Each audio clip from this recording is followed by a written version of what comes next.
ہونا یہ چاہیے کہ لوگ اپنے بچوں کو اس پولیو کے قطرے کو پلانے کے لیے ڈھونڈیں، ہمارے ورکرز کو ڈھونڈیں، وہ ڈھونڈ کر آ کر ان کو فکر ہو. ایک جانور کو اپنے بچے کی فکر ہوتی ہے، وہ جانور کو اللہ تعالیٰ نے یہ حیث دی ہے کہ وہ اپنے بچے کو ٹچ نہیں دیتا جانور. لیکن ہم انسان ہوتے ہوئے اپنے بچوں کی ہمیں تو اگر آپ کو دماغ میں یہ بات آ جائے کہ آپ کے گلی محلے میں پولیو کا وائرس موجود ہے اور آپ کا بچہ باہر کھیل رہا ہے، نکل رہا ہے 1 سال سے 5، اور اس کو اگر یہ پولیو کا وائرس لگ گیا تو زندگی بھر کے لیے وہ معذور ہو جائے گا اور کہیں اس کا علاج نہیں ہے. تو خدا کی قسم جس دن آپ کو سمجھ آ گئی، آپ ہمیں جانے کی ضرورت نہیں پڑے گی آپ کے پاس.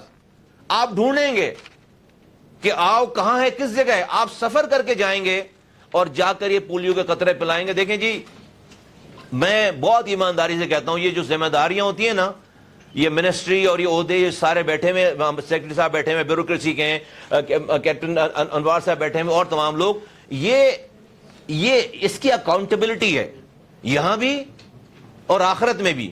رب گواہ ہے.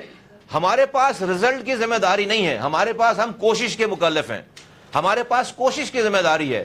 رب گواہ ہے کہ ہم اپنی پوری کوشش کر رہے ہیں کہ اس پاکستان کے بچوں کو اس موذی مرض سے بچایا جا سکے. اللہ تعالیٰ ہم سے جو ہے وہ ان والدین جنہوں نے اپنے بچوں کو نہ پلا کر قطرے اپنے بچوں کو اپاہج کر دیا ہے، ان کا حساب ہم سے نہیں لے گا، انہی سے لے گا.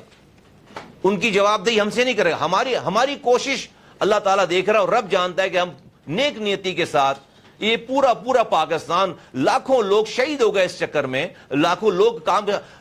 کتنے لوگ شہید ہو گئے اس چکر میں، لاکھوں لوگ جو اس کیمپین میں، اس ملک کی بچیاں، مائیں، بہنیں، آپ کا کیا خیال ہے کہ صرف پیسوں کے لیے کام کرتے ہیں؟ یہ پیشن ہے، یہ جذبہ ہے، اس کے تحت جاتے ہیں دروازوں پہ اور وہاں پر جو ہے وہ لوگوں کو، بہت کم پرسنٹیج ہے لیکن ہے، کیونکہ ایک بھی جگہ اگر وہ وائرس رہ گیا، وہ وائرس پورے ملک میں پھیل سکتا ہے. اس کو ہم نے ختم کرنا ہے.